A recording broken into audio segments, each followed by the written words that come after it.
有人问过我，李嘉诚，你靠什么判断一家公司值不值钱？他以为我会说财报、市盈率、增长模型。我说我靠常识。他愣了一下，我知道他在想什么。他以为我在谦虚，我是认真的。我这一生见过太多聪明人，手里捧着一摞模型，嘴里讲着折现率、资本成本、未来10年现金流，精确到小数点后2位，他们算得很漂亮。可惜很多人后来都亏光了，不是因为他们不够聪明，是因为他们太相信自己的聪明。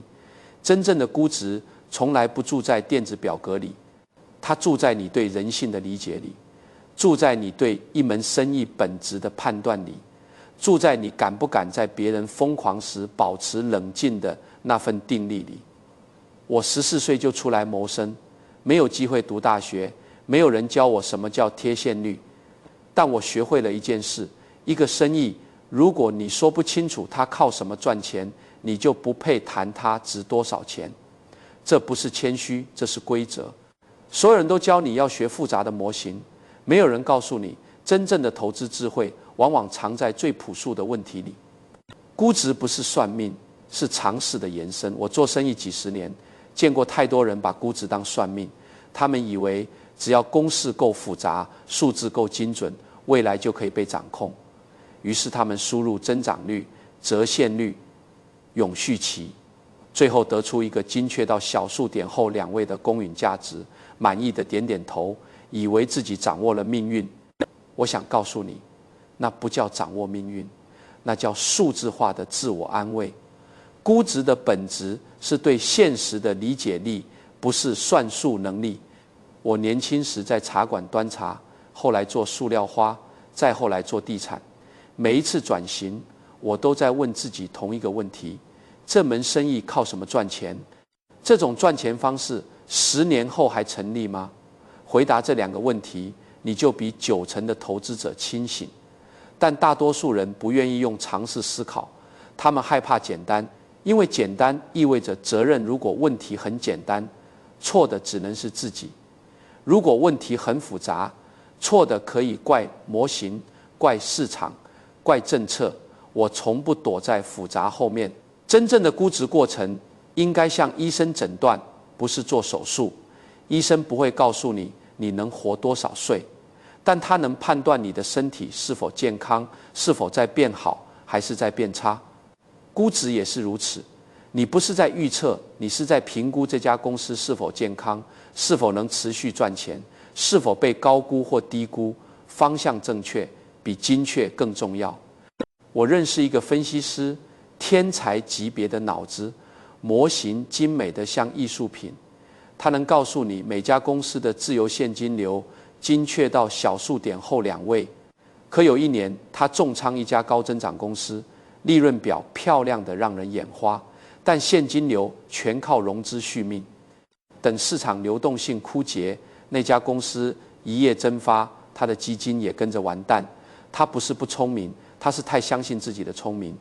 估值最危险的陷阱，从来不是数字错了，而是假设错了。你假设经济永远增长，消费者不会变心，利率永远低，这些假设只要有一个错，整栋楼就塌了。好的估值不是预测未来的艺术，而是在不确定中生存的艺术。预测是幻觉，判断才是能力。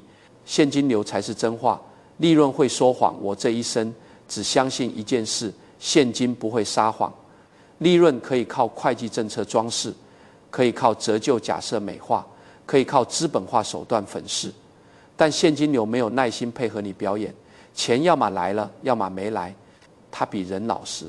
所以当我评估一家企业，我不问它的市盈率是多少，也不看分析师给的目标价，我先看一件事：这家公司产生的现金是真实的，还是账面上的繁荣？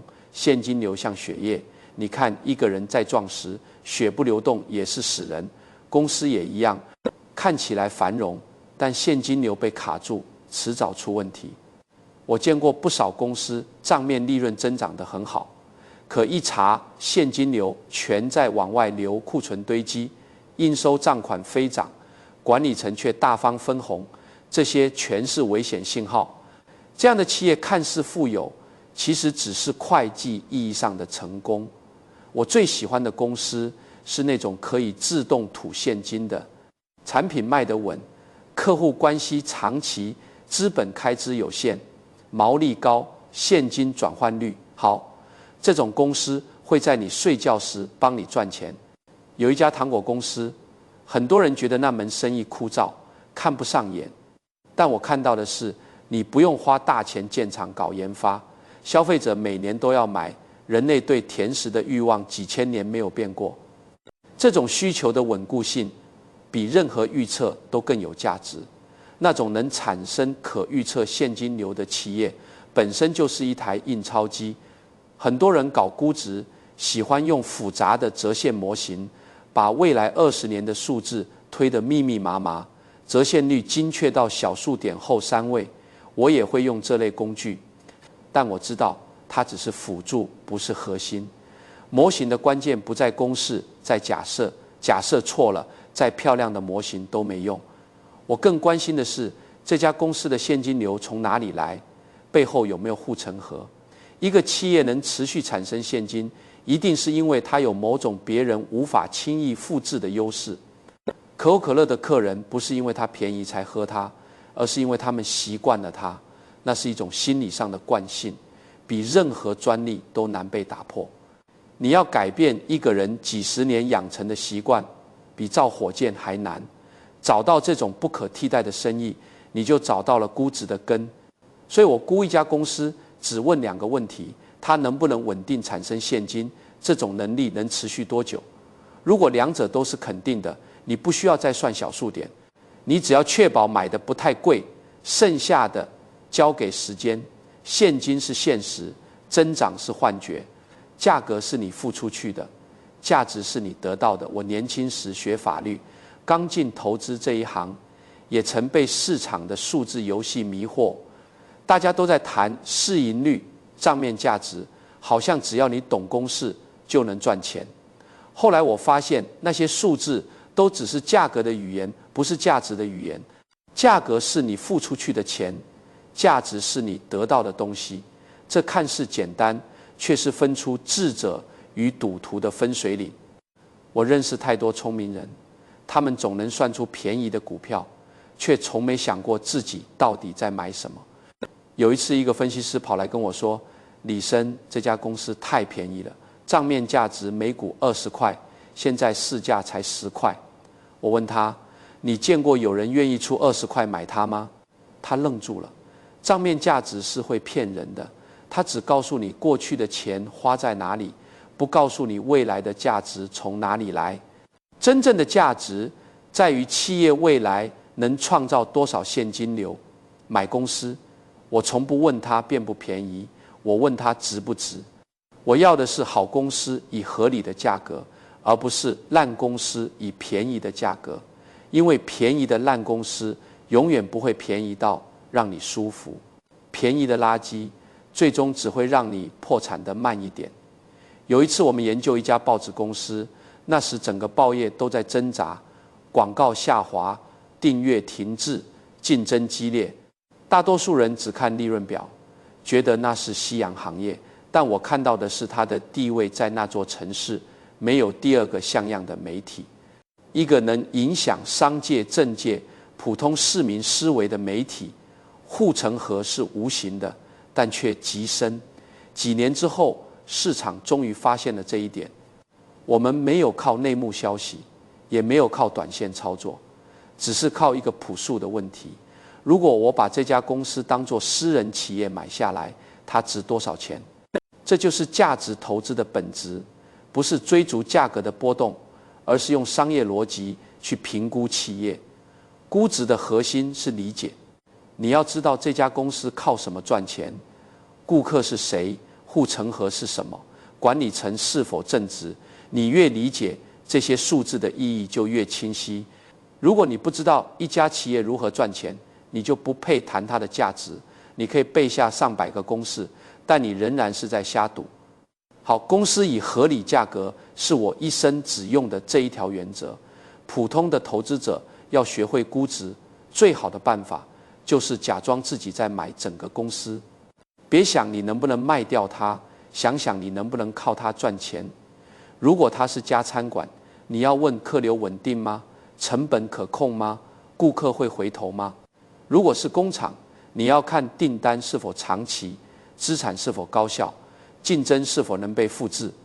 当你用这种方式去思考，你的视角就从投机者变成了业主，那一刻你才真正开始理解价值。安全边际是留给自己犯错的余地。我从本杰明·格雷厄姆那里学到了一生最宝贵的思想，就是安全边际。这个词听起来像技术术语，但它背后的逻辑朴素的像一句广东老话：做事留有余地，是为了将来的退路。安全边际的本质是承认自己的愚蠢。世上没有完美的判断，没有永远正确的模型，哪怕你再聪明，也终究会犯错。安全边际就是为自己的错误留下余地。我买企业，总希望买的比它实际价值低很多，不是因为贪心，而是因为谦卑。你得假设自己有可能看错，估计过于乐观，忽略了风险。如果你连这种可能性都没意识到，那你离破产就不远了。在我的商业决策里，我从来不假设未来，我假设错误。我会问：如果我错了，会不会死？如果答案是会，那就不投。很多人觉得我保守，没错，我是保守的，但那是生存的智慧。我不追求每次都赢，我追求永远不输。市场短期是投票机，长期是称重机。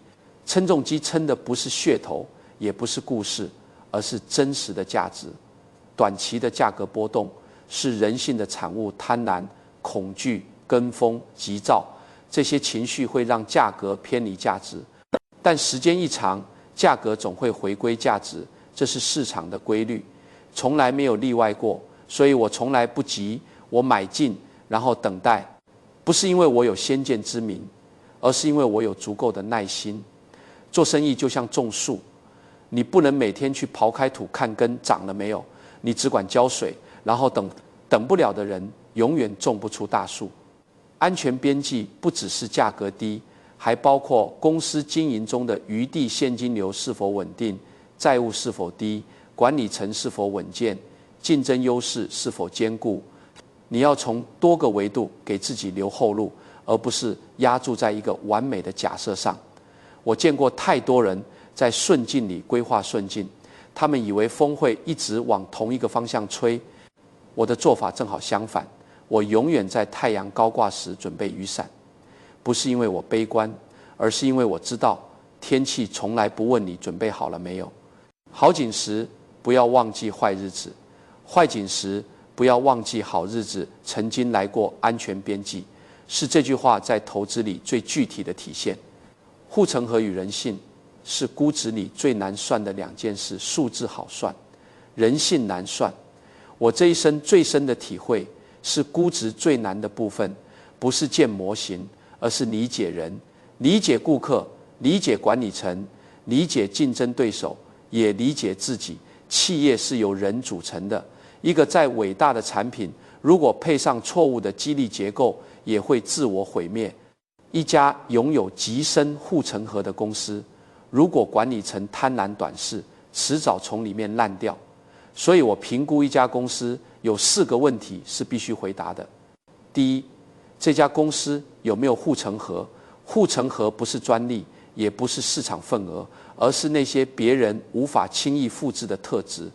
有的护城河来自物理成本、铁路、港口、管道，你要复制它，需要几十年和几百亿。有的护城河来自习惯人们喝某种饮料，不是因为它最好，而是因为他们从小就喝，那已经变成了一种条件反射。有的护城河来自情感，人们在节日、纪念日买那盒糖果，不是因为它最甜，而是因为那个盒子代表了他们想表达的心意。情感护城河比任何技术壁垒都难被攻破。第二，这家公司能让人类的愚蠢为我赚钱吗？这听起来像玩笑，其实是真理。人类会冲动，会贪婪，会情绪化，会做出不理智的消费决定。伟大的公司是那些即使顾客愚蠢也能赚钱的公司。糖果、饮料、信用卡，这些生意靠的不是天才客户，而是普通人的习惯。习惯是复利的温床。第三，管理层是否诚实？我宁可与平庸但诚实的人合作，也不要天才的骗子。管理层的贪婪可以毁掉最伟大的产品。我们拒绝投资那些把财报当化妆品的公司，因为一旦信任破产，估值模型立刻化为尘土。生意的本质是人与人之间的信任，失去一个客户，损失的是钱；失去一个人的信任，损失的是你的未来。第四，这家公司能穿越时间吗？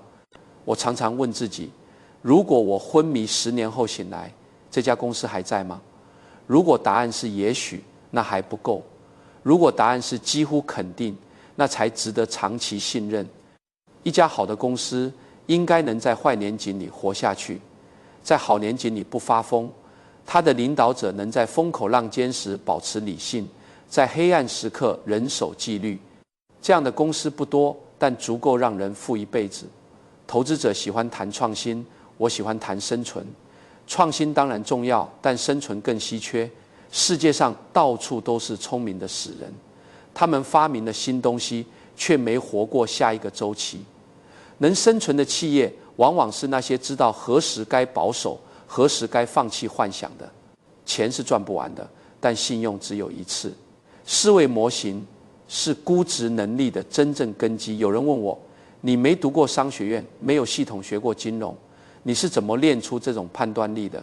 我说，我读书，但不只读一种书。我学过法律，明白了激励结构的重要性。你想知道一个人会怎么做，先看他的利益在哪里。我研究过心理学，知道人类如何被贪婪与恐惧控制，知道什么叫确认偏误、损失厌恶、从众心理。这些弱点不只存在于散户身上，同样存在于基金经理、企业家，甚至我自己身上。我学过工程学的思维，理解系统的反馈与稳固性。一个好的企业就像一个设计良好的系统，即使局部出问题，整体仍然能运转。我学过经济学，知道机会成本与比较优势。你拿这笔钱投这家公司，是不是比放银行、比买债券、比持有现金更划算？如果不是，那就算价格不错，也不值得投。我甚至研究过生物学，因为企业也像生态系统，有生长、竞争、淘汰与进化。这些知识拼在一起，才让我真正明白，估值不只是数字游戏，而是认知的艺术。我常对年轻人说，学会多元思考，别做单线条的聪明人。你只懂财报，不懂心理，你会在恐慌时卖掉最好的资产。你懂心理，不懂制度，你会被骗局套牢。你学数学，不懂经济，你会用完美的公式计算出错误的结论。一个真正成熟的投资者，要像建筑师一样思考，他在设计时不只看图纸，还要考虑风向、日照、土壤、地震带。他知道系统之间的相互作用，知道结构的容错率。估值同样如此。你要理解企业是如何运作的，外部世界如何影响它，它如何自我调整，这才是判断它值不值的核心。我和沃伦·巴菲特常说，我们不是在选股票，我们是在选生意。生意的本质是持续为社会创造价值的机器，估值的本质是判断这台机器是否可靠，能否长期运转，是否被高估或低估。如果你懂系统思维，就知道可靠性往往比增长更有价值。增长可能带来短期收益，但可靠性带来复利。复利不需要奇迹，只需要时间和耐心。我一生最看重的2样东西，第一是思维模型的数量，第二是反思能力的深度。前者决定你能看到多少世界，后者决定你能修正多少错误。这2者加起来才是估值能力的根基。你不能靠一张报表看懂一家企业，你得看它的文化激励机制、历史决策、供应链逻辑、顾客心理、你得像法官一样判断事实，像医生一样诊断风险，像工程师一样验证稳固性。估值的终极目标不是找到答案，而是减少愚蠢。你永远不可能完美的定价未来，但你可以极大的减少犯错的概率，这就够了。聪明人想赢每一场，智者只想不输。而不输的秘诀是让你的判断更全面，让你的错误更少，让你的耐心比市场的噪音更持久。有时候我想，我们这一生的终极估值其实是对自己的估值。你把时间花在哪里，你的价值就在哪里。你选择相信什么，你就成为什么样的人。估值这件事不只属于市场，它属于生活。你要估算的是这段关系的回报率是多少，这个决定的风险边际够不够，这份焦虑能给你带来收益吗？我在投资里学到的一切，最后都反过来教会了我如何做人理性节制、谦逊长期思维。这些不只是投资原则，也是生活法则。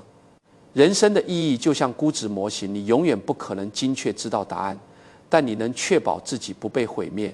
只要不被毁灭，时间终会站在你这一边。我年轻时端茶，父亲病逝，家里一无所有。那时我不懂什么叫安全边际，但我懂一件事，人不能倒下去，你只要还站着，机会总会再来。后来我做了几十年生意，横跨50多个国家，经历了动荡、崩盘、非典、金融海啸，每一次我都没有赌命，只是稳稳地站在原地，等风向变回来。不是因为我聪明，是因为我从不做我输不起的赌注。如果你真的想成为一个伟大的投资者，别急着研究企业，先学会研究自己。因为在这场游戏里，能看懂自己的人，才能真正看懂价值。